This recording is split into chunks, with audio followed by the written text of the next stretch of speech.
Desde Lima, Perú, les damos la más cordial bienvenida a este nuevo capítulo de Conexiones en Relación a Internacional. En esta ocasión tenemos con nosotros a don Alfonso Bustamante Cani. Él es un connotado empresario agroexportador, peruano por cierto, pero también con inversiones en Colombia.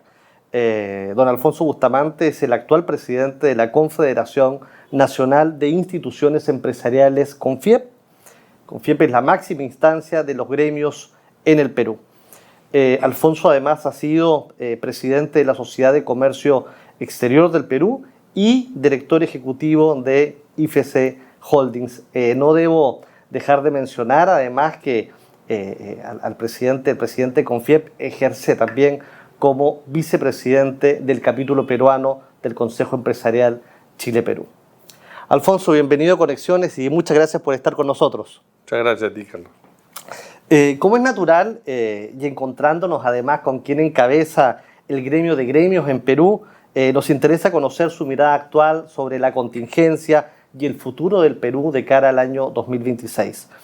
En esa línea, Alfonso, nos gustaría que nos cuentes para dónde va el Perú. Se despejaron las dudas, en la opinión del sector privado hoy podemos hablar, o pueden hablar ustedes de tranquilidad y certidumbre, y finalmente en esta misma línea, desde afuera siempre se dice que en Perú lo político no salpica lo económico. ¿Es tan así? No es así. Y para contestarte la pregunta inicial, hay que decir, para ver a dónde va el Perú, tengo que decirte de dónde viene el Perú. A ver, muy bien. Y venimos de estar al borde del abismo y habernos salvado de este abismo. No sé si todos en el Perú somos conscientes de lo que nos sucedía, pero llegó al gobierno, a la presidencia y al gobierno en general, llegó un grupo que tenía intenciones de destruir la institucionalidad nacional y se ocupó de ello durante los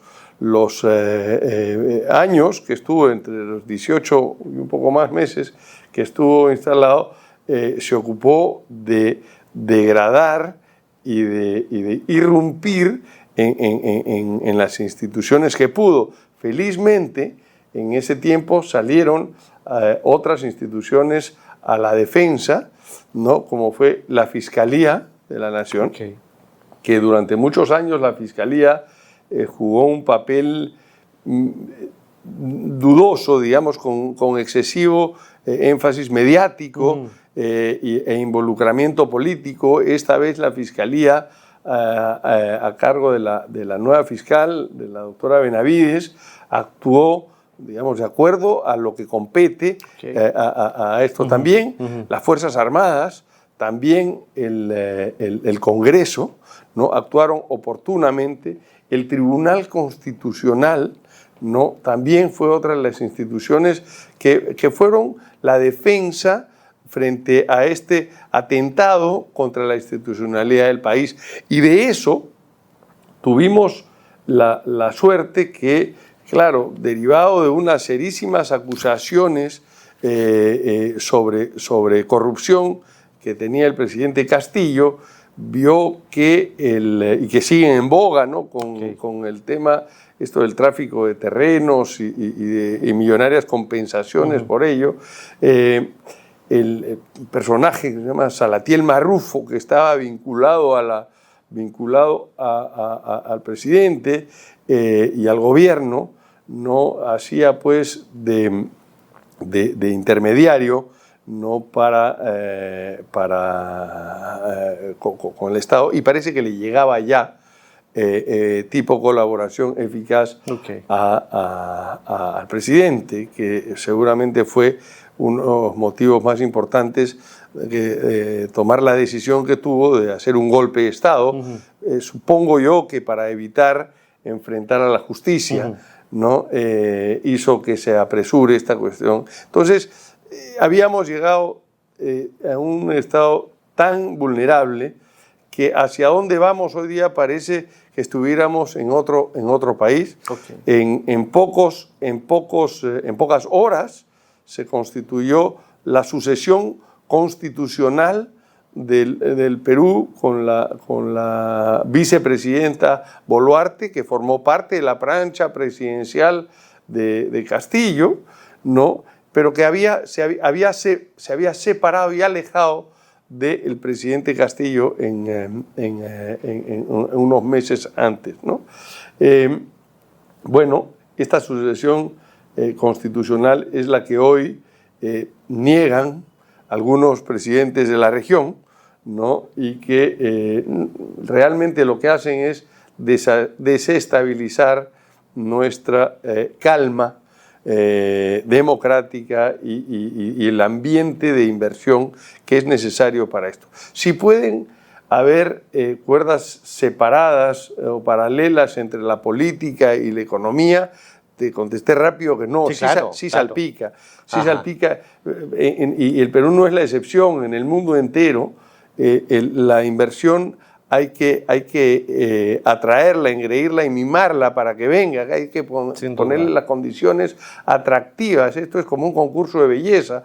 Yo puedo invertir en cualquier parte del mundo hoy día, ¿no? Con capital propio y con acceso y ni siquiera con capital propio. Puedo convencer a los fondos de inversiones que compren mi proyecto. Sin duda, claro. Y con ellos puedo ir a invertir a cualquier parte del mundo, en cualquier rubro que yo quiera. Entonces, los países realmente necesitamos ponernos en forma para ser capaces de atraer a esa inversión. Solo con inversión vamos a lograr reducir la pobreza, ¿no? Generar empleo digno, ¿no?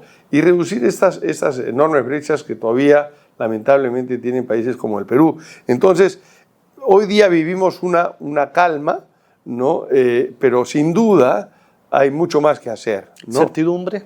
Sí, bueno, va bajando la incertidumbre. Okay. Cuando asume la presidencia la señora Dina Boluarte, lo hace pensando que de repente convocaría a elecciones en el 2024. Okay. Eso fue un error garrafal, siquiera mencionarlo, porque no correspondía, ¿no? No correspondía. El mandato concluye en 2026. En 2026. Okay. Entonces, ¿por qué adelantar? En el Perú solamente se puede adelantar las elecciones por renuncia expresa del presidente o porque ella o él sean declarados incapaces morales para gobernar. Perfecto. Incapacidad moral. Esa es la figura de vacancia, ¿cierto? La figura de la vacancia, ¿no? Entonces, solamente en esas condiciones es que puedes acortar los mandatos. Okay. ¿No? Vale. Y en el caso, además, en yo no veía ninguna razón para la que así fuera.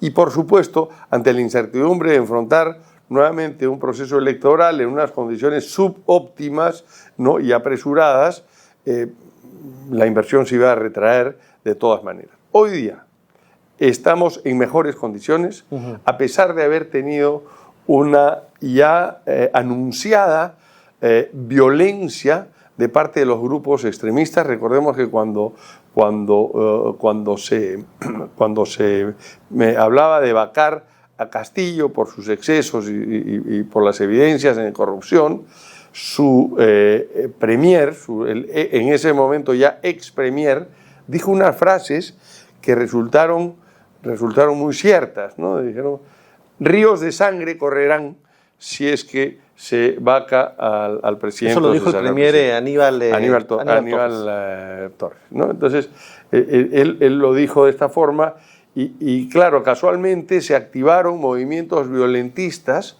¿no? Motivados y dirigidos, ¿no? en los Altos Andes, en el Perú. Iniciaron en Puno, siguieron en Cusco, y digo que motivados porque estaban las evidencias, cientos de camionetas iguales, movilizando a las personas, mochilas con dinero en efectivo, movilizando a las personas, que son los mismos que asusaron a un grupo de personas en Ica cuando hubo una marcha meses antes, marchas violentas, ¿no? El derecho a la protesta en el Perú es un derecho que está garantizado por la Constitución y reconocido tanto por empleadores como por trabajadores. Lo que no está ni permitido y es absolutamente repudiado es el uso de la violencia en estas marchas. Y la violencia venga de donde venga, ¿no? Por supuesto. Entonces, recordemos que este grupo de extremistas tuvo, primero nunca marcaron, cuando anunciaron la paralización, nunca dijeron que iban a nombrar a un interlocutor. Nunca se tuvo un interlocutor para negociar. Claro. Segundo, no reclamaban las evidentes carencias que tienen muchos lugares en el Alto Ande, y después me gustaría hablar un poco de ellas, ¿no? Sino lo que reclamaban era un tema absolutamente político, que regrese Castillo, que se acabe la Constitución del 93 y no sé qué otra barbaridad, ¿no? Entonces, la motivación claramente no era una motivación propia, sino una impostada, ¿no? Sin duda. Entonces, eso no ha ayudado para la calma, y son temas que sin duda tenemos que resolver. Absolutamente.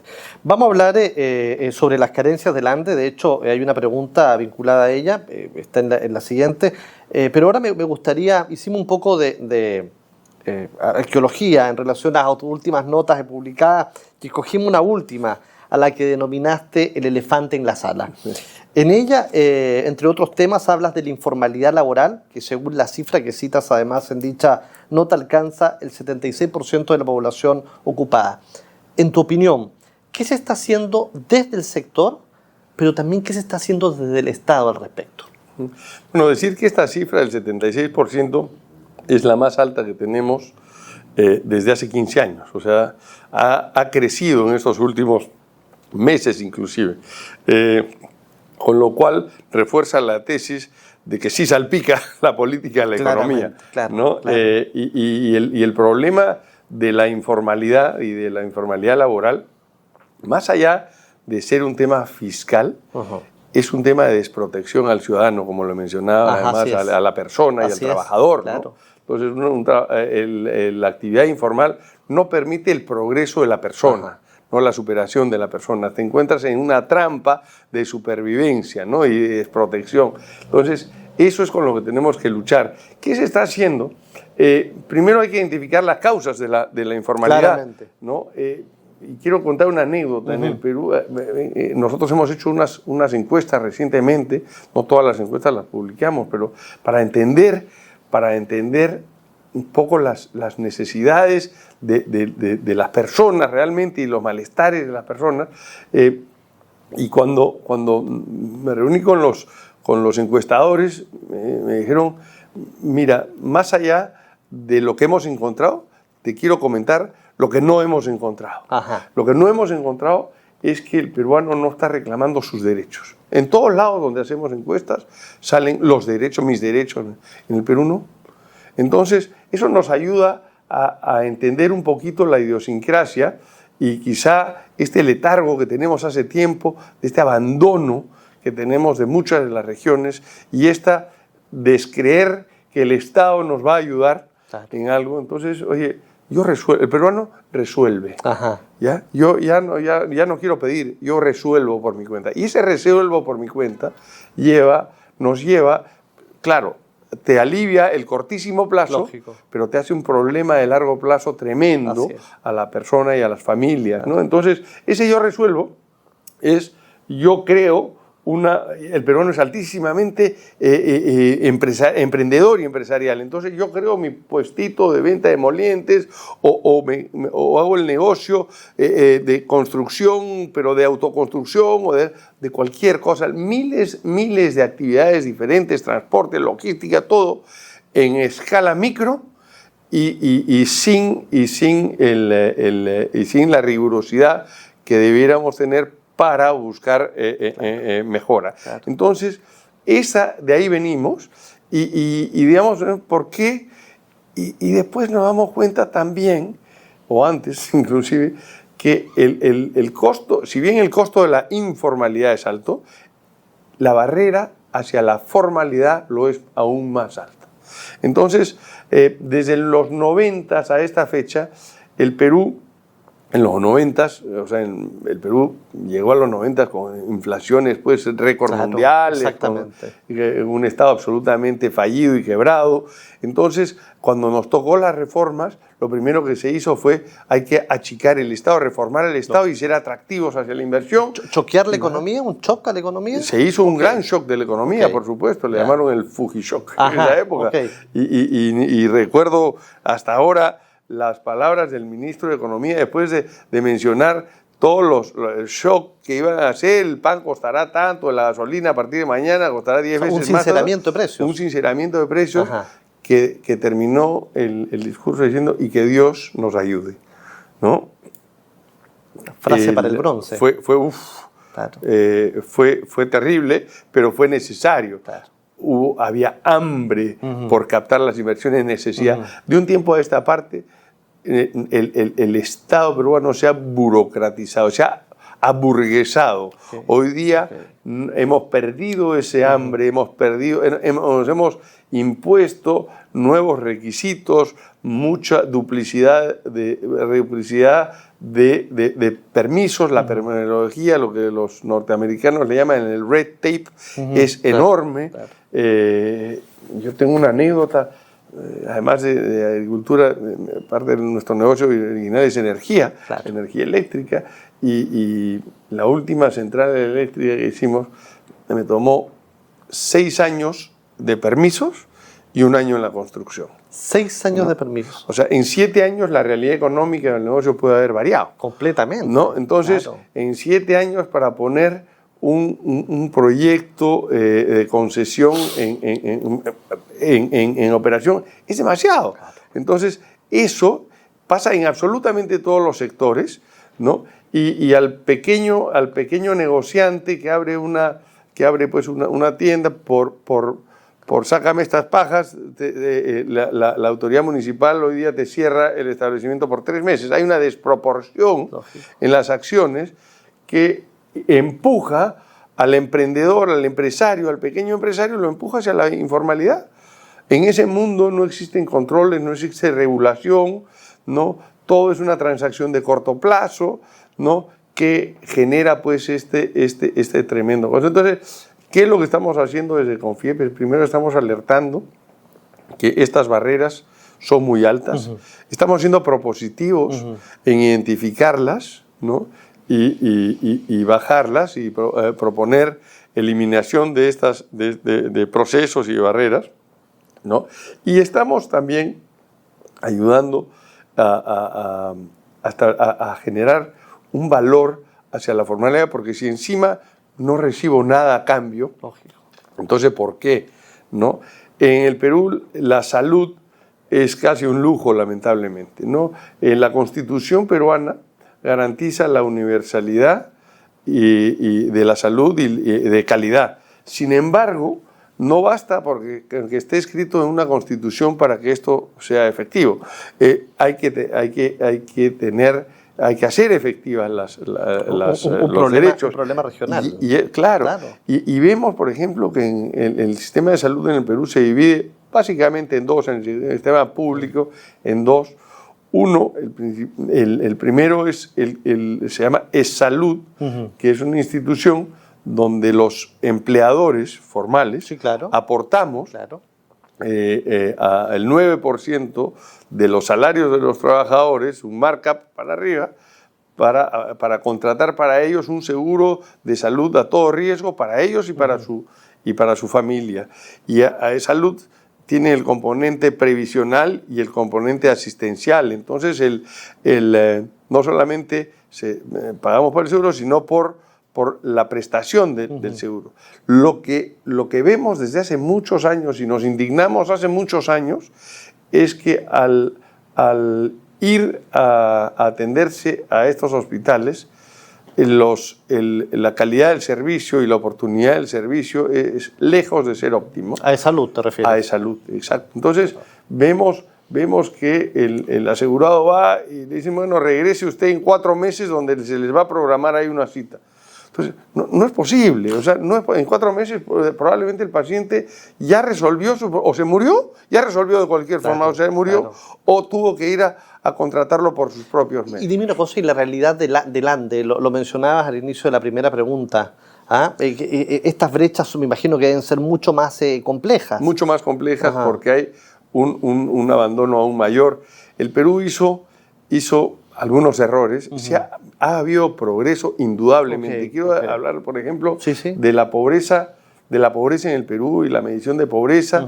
En la pobreza monetaria, ¿no? Esa que se mide a través de la mayor actividad económica que generan los países. El Perú había, prepandemia, los peruanos habían superado un 80% de esa pobreza, quedando un remanente del 20% de peruanos que aún no la superaban en la pobreza monetaria. Parecía un éxito que venía del 58% en el 2004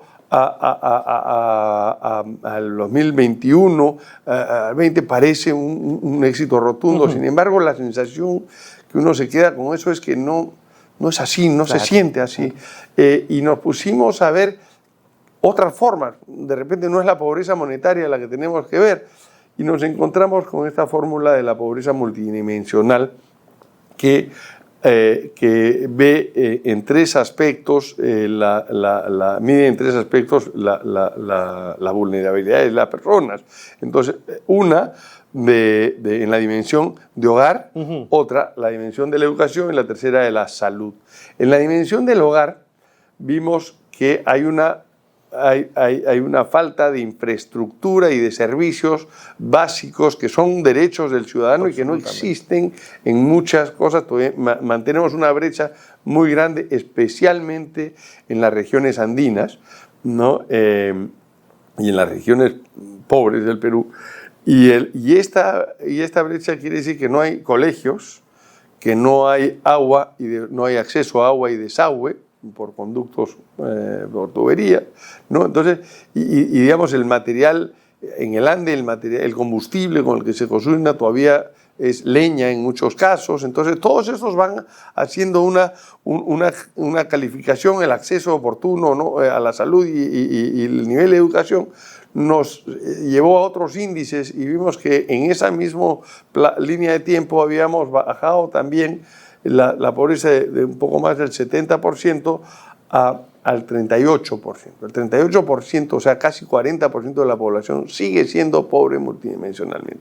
Y además, eso tiene un doble impacto y un flagelo tremendo, y es que habiendo salido la persona, el trabajador, de la pobreza monetaria, regresa a ella cuando mides la pobreza multidimensional, porque ¿cuánto tengo yo que gastar en salud de mi familia? Lógico, por supuesto. Por cuando no recibo lo que tengo, o en educación, ¿no?, o en agua. Vemos que todavía los que compran el agua en bidones, en baldes, ¿no?, a un precio, por supuesto, muy superior al que pagamos los que... Y esa situación también ocurre en Lima, me imagino, Eso, ¿no?, también también ocurre en Lima. Entonces, pero con mayor énfasis en las regiones. Entonces, vimos qué había pasado con esto, y desde CONFIEP nos estamos enfocando en ello, justamente. Nuestro modelo económico, que es un modelo de crecimiento que ha generado clarísimo bienestar para los peruanos, clarísimo crecimiento para todos, no le ha llegado a todos. El Estado no ha cumplido con su rol de redistribución de los recursos, porque se ha generado, mientras la economía creció 360%, derivado de este mayor modelo económico, la recaudación fiscal lo hizo en 1.300%. Entonces, recursos económicos no faltan. Vimos que se había tercerizado a los gobiernos, se hizo una pésimamente mal concebida regionalización. ¿No? Yo soy de Arequipa, lo sabemos. Claro, o sea, yo he vivido desde chico las frustraciones del centralismo en el Perú y que las decisiones las tomen siempre en Lima y nos digan lo que necesitamos en las provincias. Pero realmente lo que se hizo fue mucho peor, porque inconsultamente se nos dijo: tú vas a hacer esto, pero además no se transfirieron ni capacidades ni certificaciones. No. O sea, y la división política de municipios, provinciales y distritales está muy dispersa, muy fragmentada. Entonces, lo que se ha hecho es condenar a estas pequeñas poblaciones a nunca poder romper la barrera o atravesar la barrera de la formalidad. Claro. Ahora tengo que cumplir con la ley de contratación del Estado para hacer un colegio, una vereda, una pista. No puedo. Eso es sumamente complejo y no se me han transferido las capacidades para hacer, no sé cómo hacerlo. No puedo elaborar un expediente técnico que cumpla con los requisitos. O sea, y por consecuencia no hay capacidad de ejecución. Exacto, pero lo más probable es que tampoco hay, en muchos casos, ni siquiera la capacidad de articulación de cuál es ese mi problema. Claro. Se me transfiere el dinero a un fideicomiso, pero no me dejan usarlo. Por supuesto. Entonces hay un grado de frustración y ese grado de frustración puede generar violencia o puede generar, lo que es peor, hacer que yo, que estoy molesto, ¿no?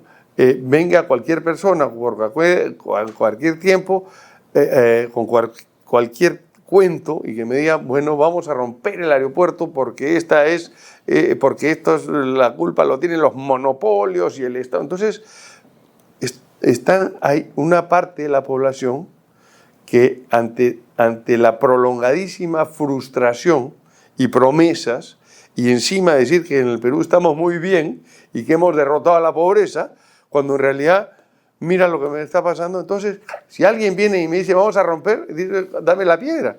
Entonces, eso es lo que nos ha pasado.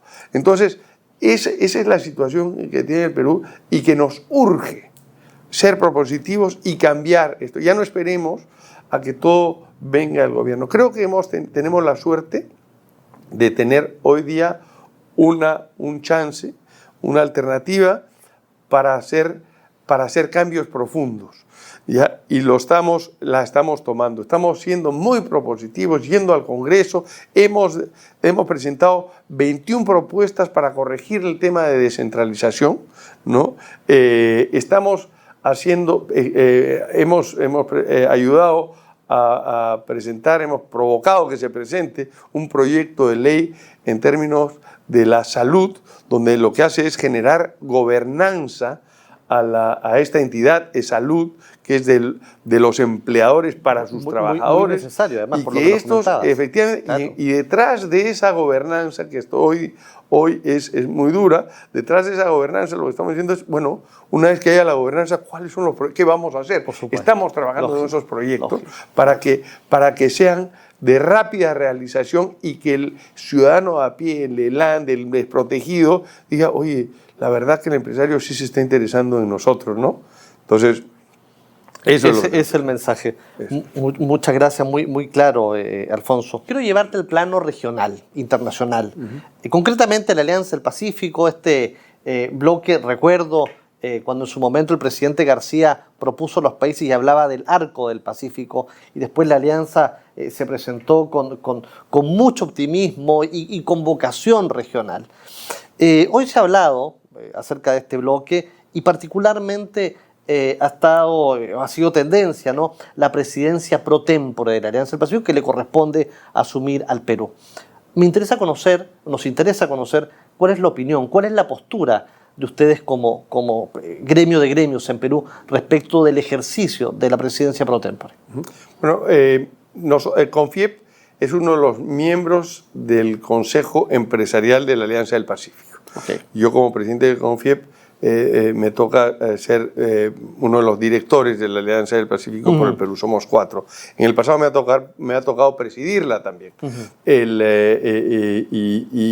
la Alianza del Pacífico es un mecanismo que es muy importante para los 4 países, porque nos ayuda pues favorece el comercio, ¿no? Favorece y promueve el comercio, identifica cuáles son las barreras para las trabas del comercio, hacemos homologación de las regulaciones, sí. Buscamos las mejores prácticas de gobierno y la mejor regulación para que además formemos un bloque y como bloque podamos también negociar con el resto del mundo. Es muy valioso, ¿no? Y nos enfocamos en el comercio, inversión y en la interoperabilidad de las personas entre los países. Entonces, y como bien lo has dicho, las presidencias es un órgano público, o sea, los 4 presidentes son la cabeza y tienen como un consejo de administración que viene del sector privado. Ese es el valor que esta tiene. Entonces, las propuestas normalmente vienen del sector privado. Lo que hemos visto es que como es una presidencia pro tempore, la rotación es automática. No existe un mecanismo formal de entrega de esto, de un báculo. Te paso la posta. Es simplemente... Es un formalismo que por usos y costumbres en el país anfitrión donde termina su mandato, hacemos una presentación conjunta, tanto los jefes de Estado como los representantes del sector empresarial, y es una cosa además muy cordial siempre y muy propositiva. El sector empresarial le entrega a los 4 presidentes, hace entrega de los resultados de los trabajos del año. Damos cuenta de esto, que son las propuestas concretas en torno a los temas que acabo de mencionar. No hay una mayor formalidad en ello. Lo que ha hecho el presidente López de México es al mencionar que no pasará la presidencia pro tempore al Perú por decir él que esta no es una legítima, ¿no? En realidad lo que está diciendo es: yo voy a bloquear la Alianza del Pacífico. Entonces, no voy a permitir que se nos presente ningún proyecto y no vamos a avanzar en nada de la Alianza del Pacífico. Y claro, de acuerdo a la ideología que este señor trae, no es extraño que no le interese, pues, seguir con los avances de la Alianza del Pacífico. No hay mal que dure 100 años, dice, pero realmente es una lástima, porque es un mecanismo que por más de ser un organismo formal, público, ha sido un espacio en el cual el sector privado y el sector público han logrado importantísimos avances, ¿no? En términos de eliminar barreras. Entonces, nos está atrasando por un tema ideológico y por un tema de una posición que tiene él, no lo sé.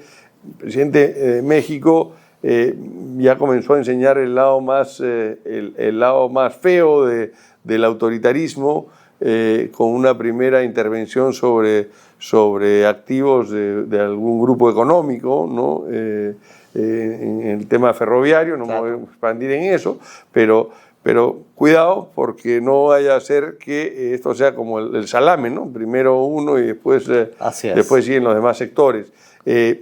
Ojalá que no pase esto. México y Perú tienen una relación larguísima, ¿no? Comercial, como lo tenemos el resto de los miembros de la Alianza del Pacífico: Colombia, Chile, Perú y México.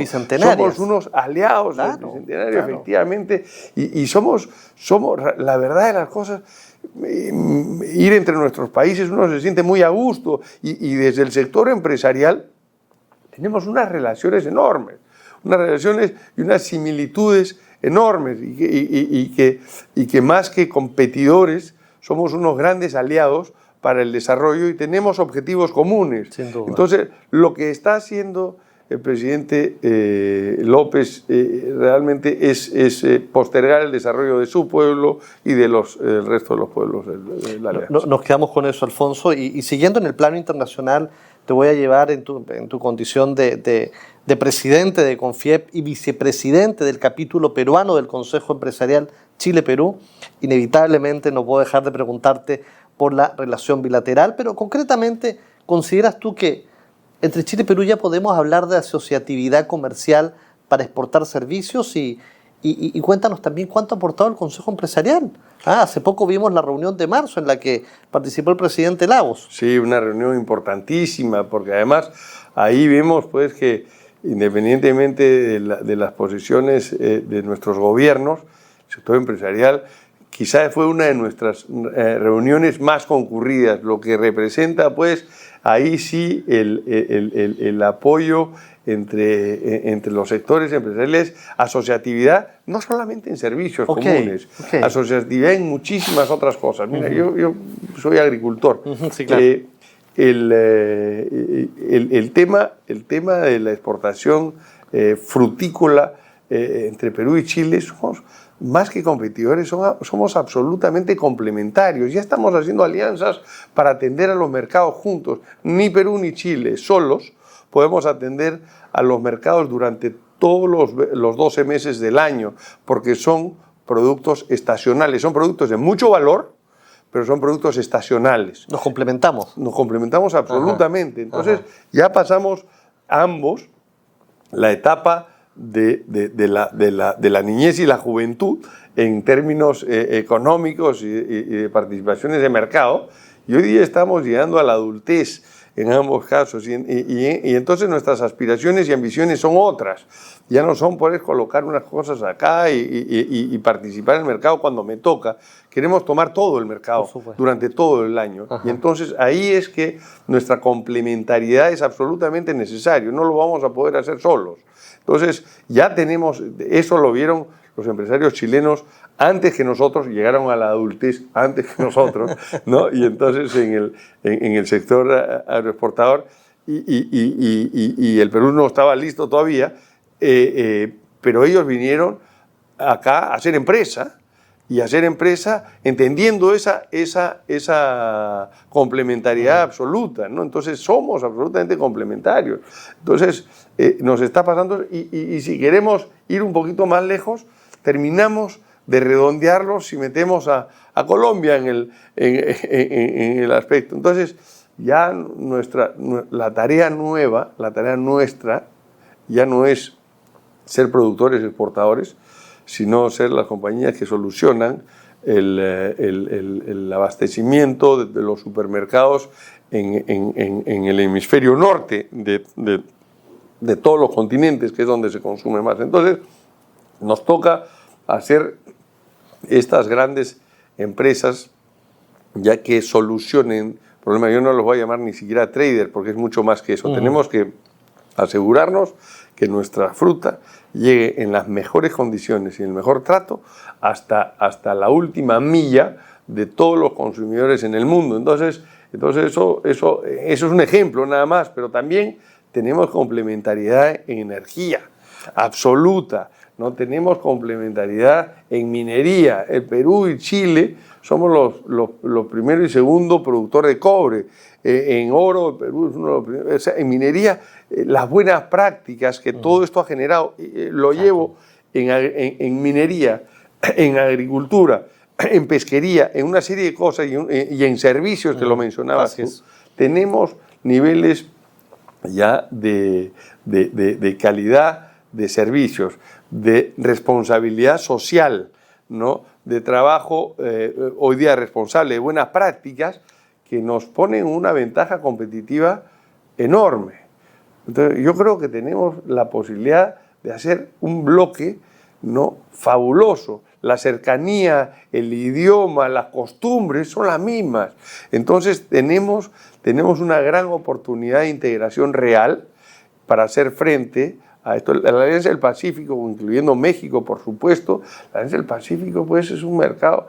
Primero, somos un bloque que constituimos la séptima economía más grande del mundo, ¿no? Entonces, y digamos, repito, con la misma idiosincrasia, entonces tenemos grandes ventajas, y vuelvo a lo bilateral. Perú y Chile nos une no solamente relaciones comerciales, sino amistad cercana con nuestros pares, ¿no? Se genera un nivel de confianza entre nosotros que es, pues, es la condición principal para embarcarnos en nuevos emprendimientos juntos que ya comenzamos, digo, y estoy seguro que eso no va a parar. Alfonso, quiero agradecerte profundamente, primero por transmitir con tanta claridad, pero con contundencia también, y sobre todo las cosas claras, presidente. Quiero agradecerte además por esta la forma en cómo terminas, ¿no? En refiriéndote a lo bilateral, ¿no? Con este emprendimiento, hay que decirlo, radica en la epidermis de los emprendedores peruanos y chilenos. Gracias. Muchísimas gracias nuevamente por estar con nosotros acá y de esta manera, junto nuevamente con agradecerte, de esta manera, escuchando la voz del presidente de la Confederación Nacional de Instituciones Empresariales Privadas del Perú, CONFIEP, don Alfonso Bustamante, culminamos con este bloque de Conexiones en Relación Internacional. Muchas gracias.